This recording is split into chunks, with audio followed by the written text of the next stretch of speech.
Training for six-pack abs and the perfect body. If you follow the diet outlined in video 7, then you should find that you start to lose weight from all over your body, and this eventually reaches the gut. But here's the unwanted surprise. You won't instantly get the amazing stomach you always wanted. Apart from anything else, there's probably still flabby skin here, and perhaps even stretch marks. That's because the real magic happens in the gym. Not only is muscle metabolically active, meaning that you'll burn more calories even when you're sleeping once you're strong, but it's also what makes a person look toned and honed, far more than low body fat can. If you have low body fat alone, then you will look skinny and malnourished.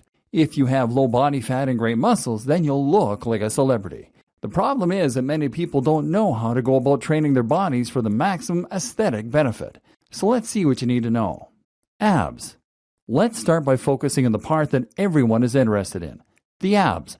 How do you take your now fatless belly and turn it into something that Brad Pitt or Angelina Jolie would be proud of? It starts with anatomy. Too many people will want to focus purely on the sheet of muscle on the front of the stomach that is divided into 6 parts. This is the rectus abdominis, but it is only one piece of the puzzle. What's actually more important in many ways for people looking to get rid of belly fat is the transverse abdominis. This is the band of muscle that wraps around the stomach and lower spine and works to support the back and act like a girdle. The good news is that if you train this part of the stomach, then it will work to actually hold in the gut. Now, even if you haven't managed to get rid of all the excess flab around your belly, it will look instantly less noticeable. So how do you train the transverse abdominis? It comes down to anything that involves holding your body in the plank position. So plank is a good one then. Or breathing in and bringing your belly button up to your spine.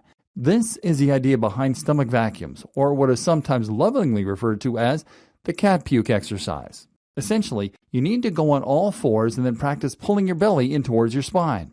Hold for 10 seconds, then repeat.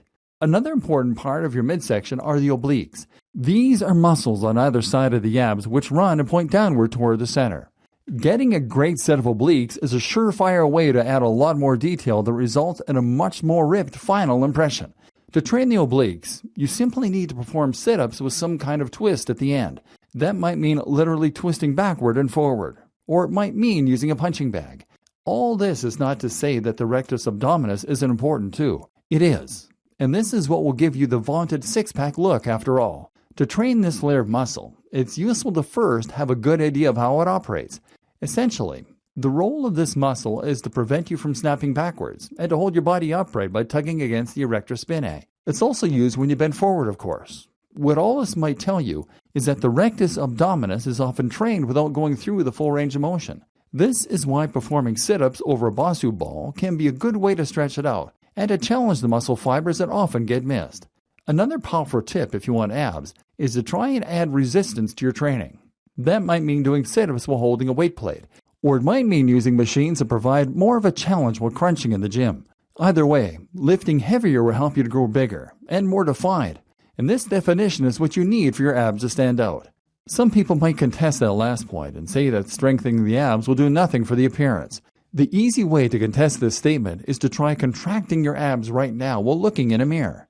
What you'll find is that they instantly become much more visible, which is simply because they're now bigger and firmer. Train with some resistance, and this is what your abs will always look like. Weight loss. Of course, you can also use exercise in order to encourage more weight loss, and this will indirectly lead to better looking abs.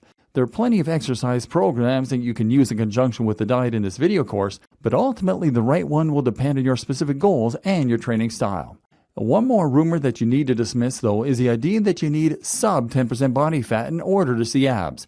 I know this rumor to be false, as I'm sitting here at around 15% and you can see my abs. The same goes for an actor such as Chris Evans, Captain America. He is not insanely shredded and probably has a body fat percentage of around 10 to 12%. He still looks amazing, which is thanks to the large, thick muscle that he has built up. But what is the best option for weight loss?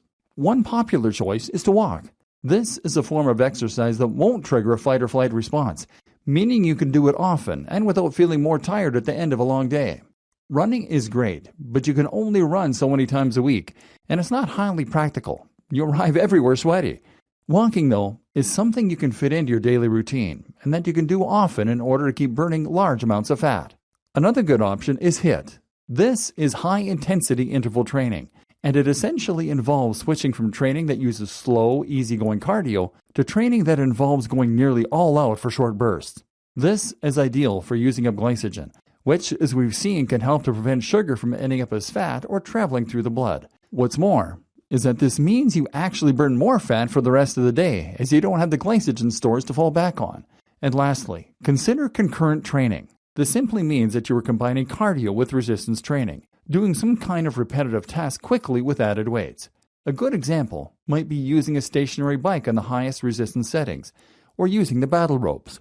This uses a lot more energy than simply doing cardio, and has the added bonus of toning muscle at the same time.